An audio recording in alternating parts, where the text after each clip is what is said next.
نحمده ونصلي ونسلم على رسوله النبي الكريم وعلى آله وأصحابه أجمعين. اللهم صل على سيدنا ومولانا محمد وعلى آل سيدنا ومولانا محمد وبارك وسلم صلاة وسلاما كثيرا كثيرا. توفیق الہی اپنے مرشد پاک کی برکت سے جمعے کی عشاء کی اس نشست میں امام غزالی رحمۃ اللہ علیہ کی کیمیاء سعادت کا درس چل رہا ہے. اس کتاب کا جو چوتھا اصول ہے باب الغضب والحسد، غصہ اور حسد کے بارے میں. گزشتہ جمعے غصے کی حقیقت اور غصے کو ضبط کرنے پر بات چل رہی تھی. اللہ کے حبیب صلی اللہ علیہ وسلم نے فرمایا کہ جو آدمی غصے کو برداشت کرتا ہے خدا اس کو بخشتا ہے، اور جو آدمی بد کلامی سے پرہیز کرتا ہے تو اللہ اس کے عیوب کو چھپاتا ہے. دوزخ میں ایک دروازے سے صرف غصہ کرنے والے لوگ جائیں گے، اور حدیث میں آیا کہ غصے کا پینا، اس غصے کے گھونٹ کا پینا، یہ تمام مشروبات سے افضل ہے. کہ جو غصے کے گھونٹ کو پی جاتا ہے اس کا دل ایمان سے روشن کر دیا جاتا ہے غصے کے گھونٹ کو پینے سے.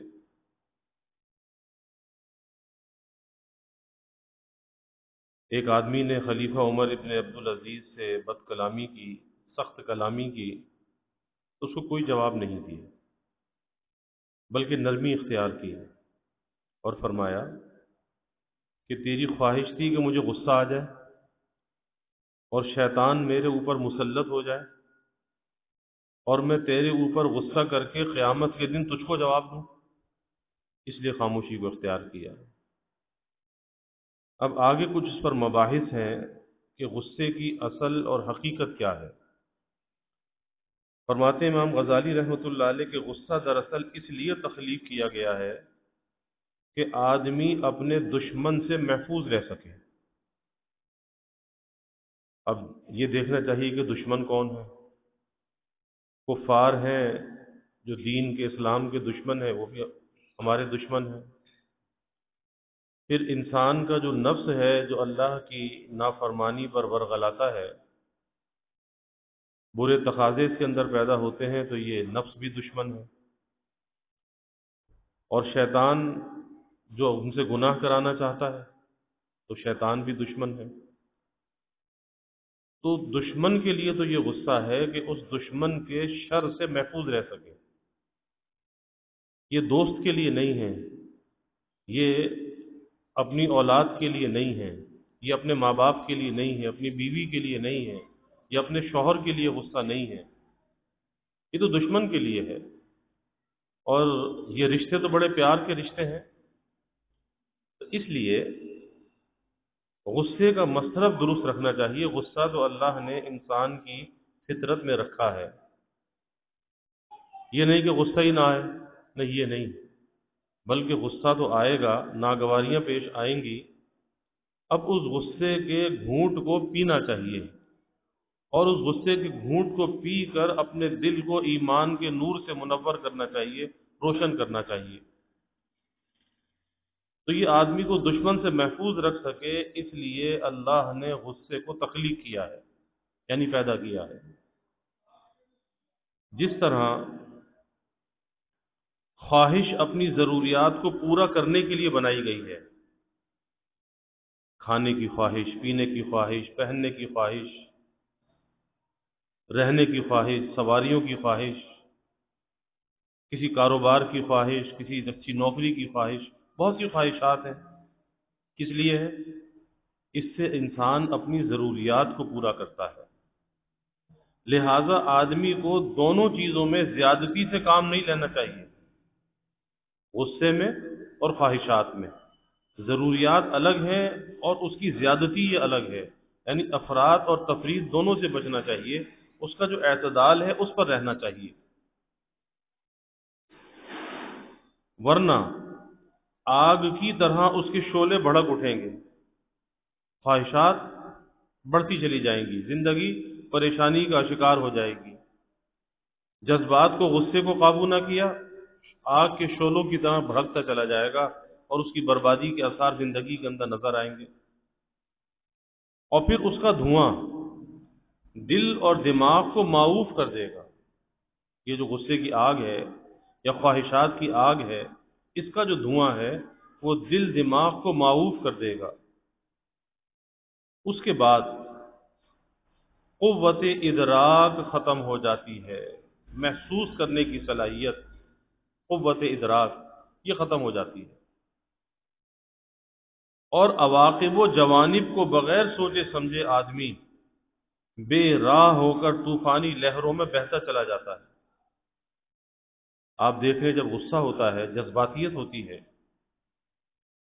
اس غصے اور جذبات میں عواقب و جوانب یعنی دائیں بائیں آگے پیچھے یا اس کے مستقبل میں اثرات سب سے بے خبر ہوتا ہے۔ جذبات میں نہ معلوم کیا سے کیا کر گزرتا ہے۔ بہت سے لوگوں کا غصہ کھانے پر آ جاتا ہے، کھانے اٹھا کے پھینک دیتے ہیں۔ بہت سو کا غصہ آتا ہے تو گھر کے برتن توڑ دیتے ہیں، اپنا موبائل اٹھا کر پٹک دیتے ہیں، توڑ دیتے ہیں۔ اب یہ کیا ہے کہ ایسی طوفانی لہریں ہیں، اس میں بہتا چلا جا رہا ہے، بے قابو ہے، اب لہروں کے سپرد اپنے آپ کو کر دیا، حالانکہ اپنے اوپر قابو ہونا چاہیے۔ اس لیے اس غصے کے گھونٹ کو پینا چاہیے۔ اسی طرح یہ دونوں قوتیں اتنی کم بھی نہ ہوں کہ آدمی اپنے مقاصد کو کامیاب نہ بنا سکے۔ مقاصد اور زندگی کا جو سب سے بڑا مقصد ہے، جس مقصد کے لیے انسان کو تخلیق کیا گیا ہے، وہ ہے اپنے اللہ کی عبدیت اور غلامی۔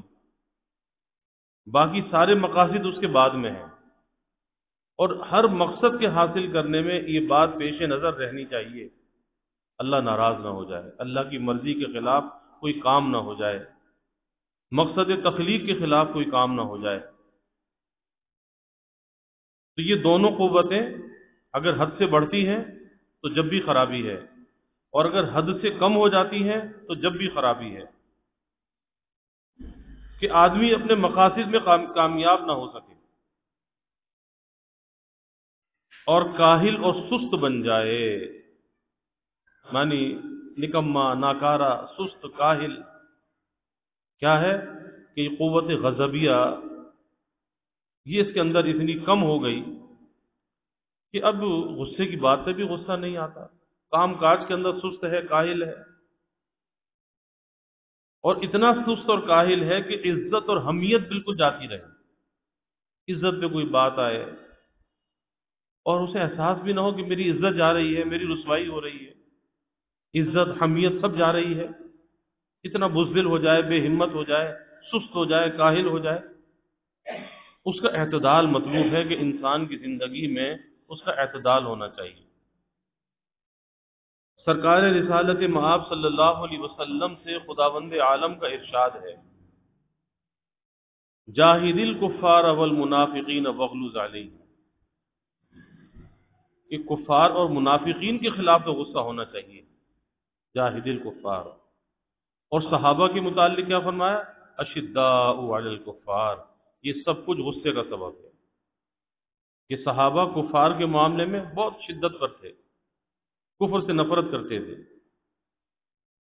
لہذا غصہ اور خواہش دونوں عناصر انسان میں ہونا بھی ضروری، لیکن ان کی افراط اور تفریط آدمی کو بگاڑ دیتی ہے۔ خواہش صحیح خواہش ہونی چاہیے، غصہ اعتدال پر ہونا چاہیے، بیلنس ہونا چاہیے، ورنہ افراط اور تفریط آدمی کو بگاڑ دیتی ہے۔ اور وجہ اس کی یہ ہے کہ وہ لوگ شریعت اسلام کے خلاف عمل کرتے ہیں۔ بعض تو غصے کو قطعی ختم کر دینا چاہتے ہیں، کہتے ہیں غصہ ہی نہ آئے تو اچھا ہے، غصہ ختم ہو جائے تو اچھا ہے۔ لیکن انسان کی زندگی کے لیے غصہ انتہائی ضروری ہے، ہونا چاہیے، ورنہ وہی ہوگا، سست ہوگا، کاہل ہوگا، اندر کی غیرت، حمیت سب ختم ہو جائے گی۔ البتہ ہو سکتا ہے کہ بعض آدمی غصے کو قطعی طور پر چھپانے اور یہ محسوس ہی نہ ہونے پائے تو اس کو غصہ آ رہا ہے۔ یعنی بعض آدمیوں میں یہ خوبی ہوتی ہے کہ اگر غصہ آتا ہے تو غصے کے کو اس درجے چھپا لیتے ہیں اپنے احساسات کو، اپنے جذبات کو، کہ سامنے والے کو یہ محسوس نہیں ہوتا کہ اسے غصہ آ رہا ہے۔ اس درجے ان کی طبیعت کے اندر ایک برداشت کا مادہ ہوتا ہے کہ چہرے سے، گفتگو سے محسوس ہی نہیں ہونے پاتا کہ غصہ آ رہا ہے۔ فطری بات ہے کہ آدمی اپنی خواہش کے ماتحت ہر چیز کے حاصل کرنے کی کوشش کرتا ہے، جو انسان کی ضروریات ہیں، جو اس کی خواہشات ہیں۔ آدمی چاہتا ہے کہ کوشش کرے کہ اپنی ان خواہشات کو یہ پورا کرے، اب چاہے وہ بزور لے یا بنرمی لے۔ اب اس خواہش کے پورا کرنے کی، اس چیز کے حاصل کرنے کے لیے یا تو طاقت کے زور پر وہ چیز لے لے، اور یا وہ نرمی سے وہ چیز لے لے۔ یہ دو طریقے ہیں۔ یا اگر بے ضرورت چیز اس کے ہاتھ سے نکل جائے تو اس کو غصہ نہ آئے۔ اپنی ضرورت کو یہ چیز حاصل کرنا غصہ کہلاتا ہے۔ اب جتنی ضروریات بڑھتی جائیں گی، طمع اور حرص میں اضافہ ہوگا، اتنا ہی غصہ بڑھتا رہے گا۔ یعنی انسان کی جو ضروریات ہیں جتنی بڑھتی جاتی ہیں، حرص اور طمع بڑھتی جاتی ہے، لالچ بڑھتی جاتی ہے، اور کوئی ایک منزل ایسی نہیں ہے، کوئی ایک مقام ایسا نہیں ہے کہ جہاں پر پہنچ کر انسان یہ کہہ دے کہ بس اب مجھے نہیں چاہیے۔ اور حدیث میں بھی آتا ہے نا کہ آدمی تو بوڑھا ہوتا جاتا ہے اور دو حرص اس کے اندر ایسی ہیں، دو چیزوں کی طمع ایسی ہے، وہ بڑھتی جاتی ہے۔ ایک زیادہ زندہ رہنے کی طمع اور ایک مال کی طمع، کہ یہ بوڑھا ہوتا جاتا ہے، یہ دونوں چیزیں جوان ہوتی جاتی ہیں، یہ بڑھتی جاتی ہیں۔ تو جتنی ضرورت بڑھتی جائے گی، طمع اور حرص میں اضافہ ہوگا، اتنا ہی غصہ بڑھے گا۔ تو پتہ یہ چلا کہ اپنی ضروریات کو محدود رکھنا چاہیے، کم درجے پہ رکھنا چاہیے، تاکہ حرص اور ہوس کے اندر اور طمع کے اندر انسان مبتلا نہ ہو، ورنہ کیا ہوگا؟ غصہ بڑھے گا، غصے سے وہ چیزیں حاصل کرنا چاہے گا۔ اسی طرح اگر آدمی ریاضت کے بعد دنیا کی حرص کو چھوڑ چکا ہے، مجاہدہ کر کے، اپنی خواہشات کو پامال کر کے، دنیا کی مذمت دل میں لا کر دنیا کی حرص کو چھوڑ دیا، قناعت کو اختیار کر لیا، توکل کو اختیار کر لیا، تو اس آدمی کو غصہ نہیں آئے گا۔ یعنی اب اسے اپنے جذبات پر قابو ہو جائے گا۔ اور اس کی مثال یہ دی، مثلا کوئی آدمی اس سے کسی اونچی جگہ بیٹھنے کو کہے تو بیٹھ جائے گا، کسی محفل میں جائے، کسی جگہ پر جائے، اس سے کہا جائے کہ آپ یہاں عزت کی جگہ پر، احترام کی جگہ پر بیٹھیں تو بیٹھ جائے گا، اور اگر نہ کہے تو اس کی پرواہ بھی نہیں کرے گا۔ وہ سوچے گا کہ میں اس کا اہل ہی نہیں ہوں کہ مجھے کسی اچھی جگہ پر بٹھایا جائے۔ تو عزت کی جگہ پر بٹھایا جائے تو اس کے اندر بڑائی پیدا نہ ہو، اور اگر نہ بٹھایا جائے اس سے دل رنجیدہ نہ ہو۔ زیادہ تر غصہ مال دنیا کے لیے پیدا ہوتا ہے، یا بعض اوقات چھوٹی چھوٹی باتوں پر بھی غصہ آنے لگتا ہے، کیونکہ جب آدمی اس غصے کو قابو نہیں کرتا اور اس غصے کے گھونٹ کو نہیں پیتا تو پھر معمولی معمولی باتوں پر غصہ آتا ہے۔ جیسے زمانہ جاہلیت میں عرب کے بارے میں آتا ہے کہ کسی نے کسی کی اونٹنی کے پتھر مار دیا تو بس غصے میں لڑائی شروع ہو گئی، اور وہ لڑائی ایسی ہے کہ نسل در نسل منتقل ہو رہی ہے، معمولی معمولی باتوں پر۔ چھوٹی چھوٹی باتوں پر غصہ. اب یہی موقع ہوتا ہے کہ چھوٹی چھوٹی باتوں سے درگزر کرنا چاہیے، صرف نظر کرنا چاہیے. مثلا کسی نے کہا کہ تجھ کو شطرنج اچھا کھیلنا نہیں آتا، یا کسی اور بات کے بارے میں، مثلا تمہیں اچھا لکھنا نہیں آتا، تمہیں اچھا بولنا نہیں آتا، تمہیں اچھا پکانا نہیں آتا، تمہیں اچھی گاڑی چلانا نہیں آتی، وغیرہ وغیرہ. کوئی بھی انسان کے اندر کوئی ہنر ہے، کوئی فن ہے، اور کوئی اس کی مذمت کر دے، اب اسے برا لگ جاتا ہے، غصہ آ جاتا ہے، اور وہ لڑ بیٹھتا ہے، لڑنے مرنے پہ تیار ہو جاتا ہے. کہتے ہیں تمہاری کیسی مجال ہوئی، تم نے کیسے کہہ دیا؟ ارے بھائی کہہ دیا، بس درگزر کرو. اگر اس نے کہہ دیا تو پھر کیا ہوا؟ تو درگزر کرنا چاہیے. لیکن ایسے غصے کو ذرا سا سمجھدار آدمی تھوڑی سی ریاضت کے بعد برداشت کر سکتا ہے. کہ اگر اس کے اندر وہ خوبی اور کمال ہے، اچھا لکھنا جانتا ہے، اچھا بولنا جانتا ہے، اپنے کاموں کو اچھے انداز میں نبھانا اور نمٹانا جانتا ہے، یہ خوبی اس کے اندر اگر ہے، اور اگر کوئی اس کی مذمت کر رہا ہے کہ میاں تمہیں تو کچھ بھی نہیں آتا، تو ظاہر ہے کہ اسے یہی سوچنا چاہیے کہ ابھی یہ میری اس خوبی اور کمال سے واقف نہیں ہے، اس لیے کہہ رہا ہے کہ اسے کچھ بھی نہیں آتا. تو میرے پاس تو وہ خوبی موجود ہے، تو اللہ کا شکر ادا کرنا چاہیے، نہ کہ غصہ. اور اگر کسی کے پاس وہ خوبی موجود نہیں ہے، اور کوئی دوسرا یہ کہے کہ میاں تمہیں تو کچھ بھی نہیں آتا، تو جب بھی غصہ نہیں کرنا چاہیے کہ وہ حقیقت کو بیان کر رہا ہے. واقعی مجھے کچھ نہیں آتا، پھر غصے کی کیا ضرورت ہے؟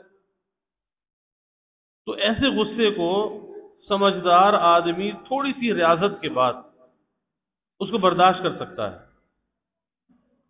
اگر ضرورت شرعی کو پورا کرنے کے لیے غصہ ہو تو ناجائز نہیں ہے. کوئی شرعی ضرورت ہے اور اس کے لیے غصہ آ گیا، مثلا اولاد ہے نماز نہیں پڑھتی تو غصہ آ گیا، بیوی ہے نماز نہیں پڑھتی تو غصہ آ گیا، تو شرعی ضرورت یا کسی نے شریعت کے کسی حکم کو پامال کر دیا، غصہ آ گیا، تو یہ ناجائز نہیں ہے. بلکہ اپنی ضرورت کو پورا کرنے کے لیے آدمی میں غصہ ہونا چاہیے، لیکن اتنا نہ ہونا چاہیے کہ آدمی اپنے ہوش و حواس کھو بیٹھے. یعنی غصہ کیا ہے؟ ایک انسان کے اندر قوت متحرکہ ہے، جو اس کے اندر کچھ چیزوں کو حرکت دیتی ہے، تحریک دیتی ہے. اب یہ تحریک اگر اس کے اندر موجود ہوگی تو یہ اپنے کاموں کو احسن طریقے سے انجام دے سکے گا. اور اگر غصہ نہیں ہوگا تو ٹھنڈا ہوگا، سوتا رہے گا، بیٹھا رہے گا، سوچتا رہے گا، اٹھوں نہ اٹھوں، کام کروں نہ کروں. غصہ ہے تو یہ کاموں کو کرے گا، اٹھے گا، اپنے کام پر نکلے گا، اپنی ذمہ داریوں کو پورا کرے گا. لیکن اتنا زیادہ نہیں ہونا چاہیے کہ آدمی ہوش و حواس کو کھو بیٹھے. سرکار دو عالم صلی اللہ علیہ وسلم نے فرمایا کہ میں بھی ایک تم جیسا آدمی ہی ہوں. آپ فرما رہے ہیں میں بھی تم جیسا ایک آدمی ہی ہوں، اور جس طرح تم غصہ کرتے ہو مجھے بھی غصہ آتا ہے. لیکن فرمایا کہ اے خدا، جب میں کسی پر لعنت کروں یا غصہ کروں، جب میں کسی پر لعنت کروں یا غصہ کروں تو اس شخص پر رحمت نازل فرما. یعنی نبی کا غصہ، نبی کی ناراضی تو بہت خطرناک چیز ہے کہ کسی پر نبی کی ناراضی ہو جائے، نبی کو غصہ آ جائے، اور اللہ نہ کرے اس کا تو حال خراب ہو جائے. تو اس پر بھی آپ اللہ سے یہ دعا فرما رہے ہیں کہ یا اللہ، جب میں کسی پر لعنت کروں یا غصہ کروں تو اس شخص پر اپنی رحمت نازل فرما. تو عبداللہ ابن عمر بن العاص رضی اللہ عنہ نے کہا کہ یا رسول اللہ صلی اللہ علیہ وسلم، آپ جو کچھ فرماتے ہیں میں اس کو لکھ لیا کرتا ہوں. صحابہ لکھ لیا کرتے تھے کہ ہمارے نبی نے کیا فرمایا. کیا غصے کے کلمات بھی لکھ لیا کروں؟ ارشاد نبوی ہوا کہ خدا کی قسم میں غصے کے وقت کوئی خلاف شریعت بات نہیں کہتا ہوں، غصے کی حالت میں بھی شریعت کے خلاف کوئی بات نہیں کہتا۔ اور آج اگر ہم اپنے غصے کو دیکھیں تو ہم شریعت کے حکم کو ہی پامال کر دیتے ہیں غصے میں، جذباتیت میں۔ حضور نبی کریم صلی اللہ علیہ وسلم نے یہ فرمایا کہ مجھے غصہ نہیں بلکہ حکم ہوا ہے کہ غصہ خلاف شریعت نہیں ہے، یعنی وہی بات کہ شریعت کے لیے اگر غصہ آئے تو ناجائز نہیں ہے۔ ایک بار حضرت عائشہ صدیقہ رضی اللہ عنہا کو غصہ آیا تو سرکار دو عالم صلی اللہ علیہ وسلم نے فرمایا کہ شیطان آ گیا، کیونکہ غصہ آگ سے ہے اور شیطان بھی آگ سے ہے۔ اس غصے میں ایک ناری کیفیت ہے اور شیطان کو بھی اللہ نے آگ سے بنایا ہے۔ آپ نے فرمایا کہ شیطان آ گیا تو دریافت کیا ام المومنین نے، کیا آپ غصہ کرتے ہیں تب بھی شیطان آتا ہے؟ فوراً یہ سوال کیا اللہ کے حبیب صلی اللہ علیہ وسلم سے، آپ بھی تو غصہ کرتے ہیں، کیا جب بھی شیطان آتا ہے؟ فرمایا کہ آتا ہے لیکن میرے قابو میں ہے، وہ شیطان میرے قابو میں ہے اور میں اس پر غالب ہوں، شیطان پر میں غالب ہوں اور میں اس کو صرف اچھے کاموں کے لیے حکم دیتا ہوں، یعنی وہ شیطان میرے قابو میں ہے، میں اس پر غالب ہوں اور میں اسے اچھے کاموں کا حکم دیتا ہوں، اس لیے اس کے کوئی برے اثرات مجھ پر نہیں پڑ سکتے۔ بعض لوگوں پر وحدانیت کا جذبہ اتنا غالب ہوتا ہے، وحدانیت، اللہ کی توحید، وحدانیت، کہ غصے کی کیفیات دب جاتی ہیں، اتنا اللہ کی توحید کا غلبہ ہوتا ہے کہ غصے کی کیفیت دب جاتی ہے، اور اس کے بعد لوگ اس کو اگر پتھر بھی مارتے ہیں تو غصہ نہیں آتا، لیکن بباطن غصہ ضرور آتا ہے، لیکن وہ سوچتا ہے کہ یہ جو کر رہا ہے تو یہ تو نہیں کر رہا، وہ کروا رہے ہیں، اگر کوئی پتھر مار رہا ہے تو وہ لگوا رہے ہیں۔ جیسے اللہ کے حبیب صلی اللہ علیہ وسلم کو طائف میں پتھر لگے، اب غصے کا موقع تھا، اور پھر جب پنڈلی خون سے لہو لہان ہو گئی، جوتی مبارک خون سے بھر گئی، اب جبرائیل امین ملک الجبال کو لے کر آئے، اب کہا جا رہا ہے کہ یہ آپ کے تابع کر کے بھیجا گیا ہے، بس آپ اجازت دیں کہ دونوں طرف کے پہاڑوں کو ملا دے، پیس دے ساری بستی کو۔ اب موقع تو غصے کا تھا، لیکن وہی بات کہ اپنی ذات کے لیے غصہ نہیں کیا، انتقام اور بدلہ نہیں لیا، بلکہ وہی بات کہ بھئی اگر پتھر لگے ہیں تو انہوں نے لگوائے،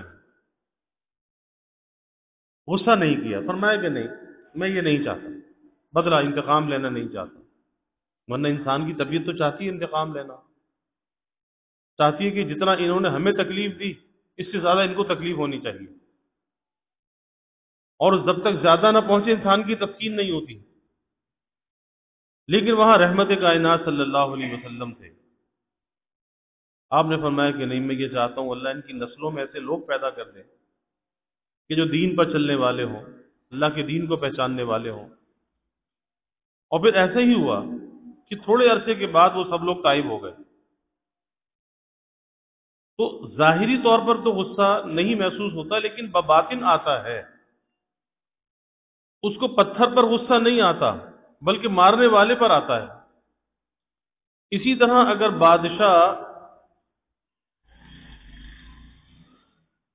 بادشاہ کے حکم سے کوئی عمل کیا جاتا ہے تو اس کو بادشاہ پر غصہ آتا ہے، اس لکھے ہوئے پر نہیں آتا کہ لکھا ہوا کیا ہے، حکم تو بادشاہ نے دیا ہے۔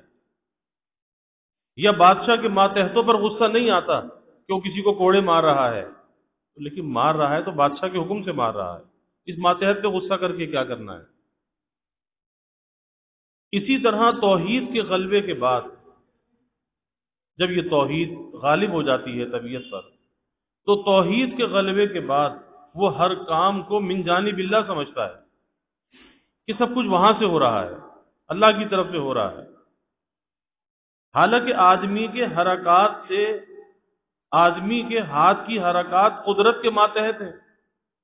یعنی کوئی کسی کو اگر پتھر مار رہا ہے تو پتھر تو اس کے ہاتھ میں ہے اور ہاتھ حرکت کر رہا ہے، لیکن یہ ہاتھ کی جو حرکت ہے اس کی قدرت کے ماتحت ہے۔ اگر وہ نہ چاہے تو یہ ہاتھ کو حرکت نہیں کر سکتا، مگر قدرت ارادے اور خواہشات کے قیود میں ہے، اور قوت ارادی انسان کے بس میں نہیں، خواہشات دے کر اس کو قادر کر دیا گیا کہ اب کرے یا نہ کرے۔ یعنی بہت سی چیزوں میں اللہ نے انسان کو عقل و شعور دیا ہے، ارادہ دیا ہے کہ بہت سے کام اپنے ارادے سے وہ کرتا ہے۔ جب خواہشات پیدا کر دی گئیں اور ارادہ بھی، ایک طرف خواہش ہے ایک طرف ارادہ ہے، اب خواہش اچھی بھی ہے خواہش بری بھی ہے، اور ایک طرف ارادہ ہے۔ اگر خواہش اچھی ہے، ارادہ کیا اچھی خواہش پر عمل کر لیا، اللہ کو راضی کر لیا، اور اگر خواہش بری ہے اور ارادہ کیا برائی کرنے کا، تو ارادہ وہ اس کا فعل تھا، اپنا فعل تھا۔ جیسے نیکی کرنے میں ارادہ کیا وہ اپنا فعل تھا۔ تو یہ اللہ نے انسان کے اندر یہ چیز رکھی ہے، اس کو بالکل محتاج اور معذور پیدا نہیں کیا کہ نفس جو چاہے کرا لے، شیطان جو چاہے کرا لے، نہیں، عقل، شعور، ارادہ، اس کو اللہ نے دیا ہے۔ تو قوت ارادی انسان کے بس میں نہیں، خواہشات دے کر اس کو قادر کر دیا گیا ہے، اب کرے یا نہ کرے۔ جبکہ خواہشات پیدا کر دی گئیں اور ارادہ بھی اس کی طرف سے عطا ہو گیا، تو افعال کا صادر ہونا ضروری ہے کہ انسان سے اچھے یا برے افعال صادر ہو سکتے ہیں۔ جس طرح ایک مواحد کا ذریعہ ایک بکری ہو، ایک آدمی ہے اس کے پاس ایک بکری ہے اور اس بکری سے اس کا گزر بسر ہوتا ہے، اور وہ بکری مر جائے، ایک ہی بکری ہے، اس کا گزر بسر اس پر ہے، اور وہ بکری مر جائے، تو اس کو رنج ضرور ہوگا لیکن غصہ نہ آئے گا، اس لیے کہ یہ کام کسی آدمی کے ذریعے عمل میں نہیں آیا، اللہ کی مشیت تھی، اللہ کے ارادے سے ہوا۔ اب اس کا اللہ کی ذات پر یقین ہے، یہ مواحد ہے، اللہ کی توحید اس کے دل میں ہے، اس لیے اس کو غصہ نہیں آئے گا، بلکہ کہے گا جب اللہ کی طرف سے ہے تو میں راضی ہوں۔ حضرت سلمان کو ایک آدمی نے گالی دی، آپ نے فرمایا اگر میری نیکیاں تیری گالی سے زیادہ ہیں، یہ عجیب بات ہے، اگر میری نیکیاں تیری گالی سے زیادہ ہیں تو مجھے کوئی غم نہیں، تیری گالی میرا کیا نقصان کرے گی، اور اگر تیرا کہنا میرے گناہوں سے زیادہ وزنی ہے تو واقعی میں اس سے زیادہ برا ہوں کہ اگر میرے گناہ زیادہ ہیں تو پھر میں اس گالی سے زیادہ برا ہوں جو اس نے مجھے گالی دی ہے، اور اگر میری نیکیاں زیادہ ہیں تو مجھے کوئی فکر کی بات نہیں۔ کسی آدمی نے ربیع بن خثیم کو گالی دی تو فرمایا کہ میرے اور خباثت کے بیچ میں ایک خلا ہے، اگر اس کو طے کر لوں تو مجھے تیری گالی کی کوئی پرواہ نہیں، اور اگر طے نہ کر سکا تو تیرے کہنے سے کہیں زیادہ ہوں، پھر جتنا تو نے مجھے برا کہا ہے پھر میں اس سے زیادہ برا ہوں۔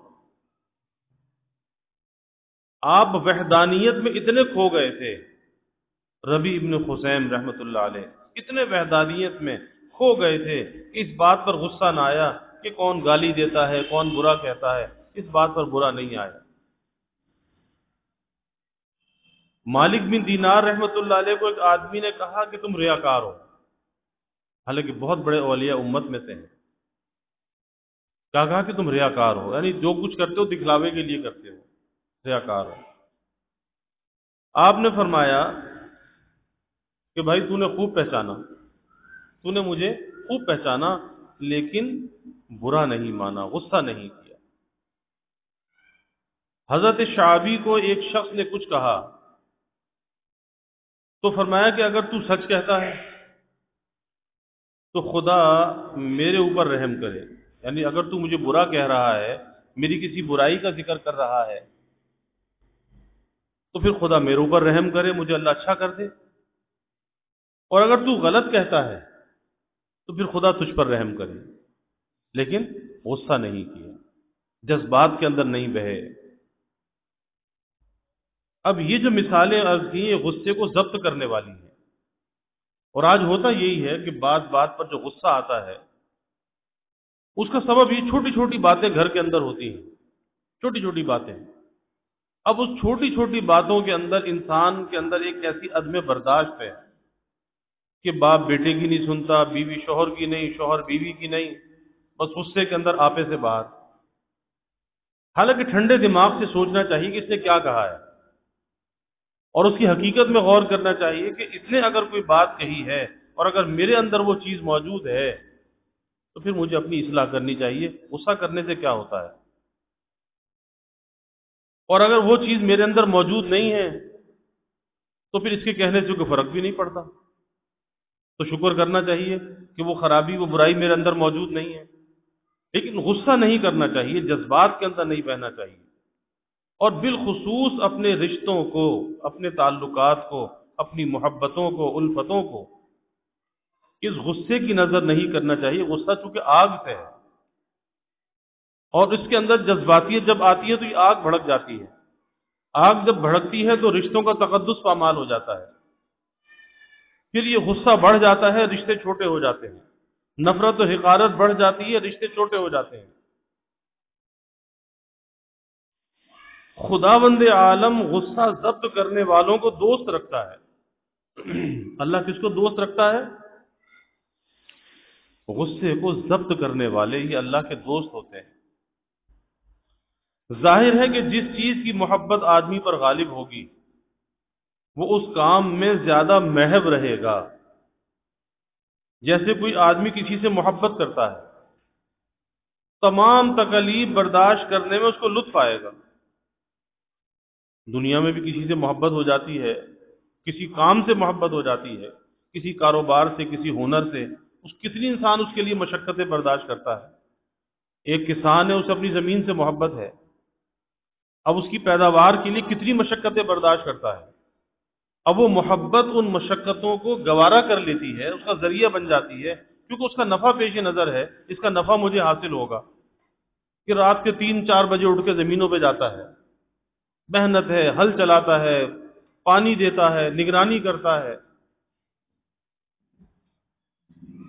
تو جیسے کسی آدمی کو کسی سے محبت ہو، یا کوئی آدمی کسی سے محبت کرتا ہے تو تمام تکالیف برداشت کرنے میں اس کو لطف آئے گا۔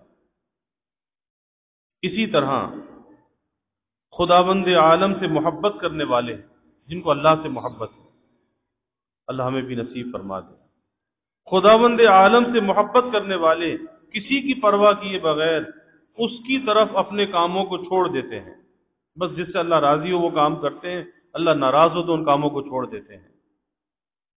ہر آدمی کو چاہیے کہ کسی نہ کسی طرح غصے کو مغلوب کر لے، اپنے اوپر غالب نہ کرے، اس کو مغلوب کر لے، اور اگر بالکل نہ دبا سکے تو کم از کم قابو میں رکھے، اس غصے کو بے لگام نہ کرے، تاکہ خلاف شریعت کوئی کام عمل میں نہ آ سکے۔ اگر غصہ قابو میں ہوگا تو خلاف شریعت کوئی کام نہیں ہوگا، اور اگر غصہ قابو میں نہ ہوا کسی پہ ظلم ہوگا، کسی پہ زیادتی ہوگی، کسی کی حق تلفی ہوگی۔ غصہ کس طرح فروغ ہو سکتا ہے، اس غصے کو کس طرح دور کیا جا سکتا ہے؟ غصے کو مغلوب کرنا ہر آدمی کا فرض ہے، کیونکہ غصہ ہی عموماً گناہوں کا سبب ہوتا ہے، اور اس کے دفعیے کی، اس کو دور کرنے کی 2 صورتیں ہیں کہ 2 صورتوں سے یہ غصہ دور ہو سکتا ہے۔ اول توبہ، اللہ سے معافی، اس کو بالکل اپنی طبیعت سے نکال دے، یہ بالکل مسہل کی طرح ہے۔ جیسے انسان کے جسم میں کوئی بیماری ہوتی ہے، اس کا سبب کوئی مادہ فاسدہ ہوتا ہے، پہلے زمانے میں جو اطباء ہوتے تھے اس مادہ فاسدہ کو نکالنے کے لیے مسہل دیتے تھے، اور مسہل سے جب پیٹ کی صفائی ہوتی تھی وہ مادہ نکل جاتا تھا، شفا ہو جاتی تھی۔ تو یہ پہلی چیز کیا ہے؟ توبہ ہے، اللہ سے معافی مانگے۔ یہ مسہل ہے، یہ اندر کی صفائی کرنے والی چیز ہے۔ اور دوسرا یہ کہ قلب اور دماغ کو خواہش غضب کے اوپر مسلط کر لے۔ ایک ہے خواہش اور غصے کو دل اور دماغ پر غالب کر دے، اور ایک یہ ہے کہ دل دماغ کو غصے پر غالب کر دے۔ دونوں کے اندر بڑا فرق ہے کہ اگر دل دماغ کو غصے پر غالب کر دیا تو غصہ اس کے قابو میں رہے گا۔ جیسے ایک تو وہ جانور ہے کہ جس کے بھی لگام ہی نہیں ڈالی، تو ظاہر ہے جدھر منہ اٹھائے گا چلا جائے گا۔ اور ایک وہ جانور ہے کہ جس کو سدھایا گیا، جس گھوڑے کو سدھایا گیا اور اس کے لگام بھی ہے، اور لگام کسی کے ہاتھ میں ہے۔ اب وہ لگام والا جہاں گھماتا ہے وہ وہاں جاتا ہے، اپنی مرضی سے نہیں جاتا۔ تو اسی طرح اس غصے کو لگام دینی چاہیے، اسے بے لگام نہیں کرنا چاہیے، ورنہ نہ معلوم کہاں کہیں تباہی پھیلا دے، کبھی کسی پر کبھی کسی پر تباہی بربادی پھیلے گی۔ تو دل دماغ کو اس خواہش اور غضب کے اوپر مسلط کر دے، اس کے تابع کر دے، خواہشات کو اور غصے کو بالکل جڑ سے نہ اکھاڑے۔ یہ ایسا ہے جیسے سکنجبین مسہل اسی طرح ہوتا ہے کہ غصے کی اصل بنیاد پر غور کرے کہ غصہ کیوں آتا ہے، اور اس کے بعد پھر اس سے پرہیز کرے۔ یعنی اطباء کے ہاں یہ اصول ہے کہ جو چیز، جو دوا، جو غذا انسان کے لیے بیماری کا سبب بن رہا ہو، اس کے اندر مادہ فاسدہ پیدا کر رہا ہو، اس سبب کو دور کرتے ہیں، شفا ہو جاتی ہے۔ تو اسی طرح سے غصے کی بنیاد کیا ہے، کس سبب سے غصہ آ رہا ہے، اس سبب کو دور کر دے، غصہ بھی دور ہو جائے گا۔ اس سبب کا علاج کر لے، سبب کا علاج ہونا چاہیے۔ جیسے انسان کے اندر 4 خلطیں ہیں، سودا، صفرا، خون اور بلغم۔ تو ان چاروں میں کسی چیز کے اندر جب بے اعتدالی ہوتی ہے، ایک خلط میں، 2 خلطوں میں یا سب میں، انسان بیمار ہو جاتا ہے۔ اب اطباء کیا کرتے ہیں؟ انہیں اعتدال پر لے کر آتے ہیں، اس کے لیے دوائی دیتے ہیں، اور جب ان خلطوں کے اندر، ان مزاجوں کے اندر اعتدال پیدا ہوتا ہے، انسان صحت یاب ہو جاتا ہے۔ تو اسی طرح غصے کی جو زیادتی ہے کسی سبب سے ہے، اس سبب کے اندر غور کرنا چاہیے، آخر سبب کیا ہے، بس اس سبب کا علاج کر لے، غصہ قابو میں آ جائے گا۔ پھر اس کے بعد آگے غصے کے 5 اسباب بیان کیے، اور پھر اس غصے کے دفع کرنے کا طریقہ کیا ہے وہ آگے بیان کیا۔ یہ انشاءاللہ تعالی آئندہ عرض کریں گے۔ اللہ تعالی ہمیں اچھے اخلاق کا حامل بنائے۔ وآخر دعوانا الحمدللہ رب العالمین والعاقبۃ للمتقین، والصلاة والسلام علی اشرف الانبیاء والمرسلین۔ اللہم صل علی سیدنا و مولانا محمد وعلی آل سیدنا و مولانا محمد وبارک وسلم۔ ربنا آتنا فی الدنیا حسنہ وفی الآخرۃ حسنہ وقنا عذاب النار۔ ربنا اتمم لنا نورنا واغفر لنا انک علی کل شیء قدیر۔ اللہم اعنا علی ذکرک وشکرک وحسن عبادتک۔ اللہم وفقنا لما تحب وترضى من القول والعمل والفعل والنية والهدى إنك على كل شيء قدير۔ اللهم إنا نسألك الهدى والتقى والعفاف والغنى۔ اللهم إنا نسألك الصحة والعفة والأمانة وحسن الخلق والرضا بالقدر۔ اللهم زدنا ولا تنقصنا، وأكرمنا ولا تهنا، وأعطنا ولا تحرمنا، وآثرنا ولا تؤثر علينا، وأرغنا وارض عنا، وأرغنا وارض عنا۔ اللهم إنا نعوذ بك من جهد البلاء ودرك الشقاء وسوء القضاء وشماتة الأعداء۔ اللهم إنا نعوذ بك من زوال نعمتك وتحول عافيتك وفجاءة نقمتك وجميع سخطك. اللهم أحسن عاقبتنا في الأمور كلها وأجرنا من خزي الدنيا وعذاب الآخرة. اللهم أرنا الحق حقا وارزقنا اتباعه وأرنا الباطل باطلا وارزقنا اجتنابه. اللهم إنا نسألك العفو والعافية والمعافاة الدائمة في الدين والدنيا والآخرة والفوز بالجنة والنجاة من النار. اللهم إنا نسألك من خير ما سألك منه نبيك سيدنا محمد صلى الله عليه وسلم، ونعوذ بك من شر ما استعاذك منه نبيك سيدنا محمد صلى الله عليه وسلم، وأنت المستعان وعليك البلاغ ولا حول ولا قوة إلا بالله. وجزى الله عنا محمدا صلى الله عليه وسلم ما هو أهله، وصلى الله تعالى وسلم على النبي الكريم. آمين برحمته.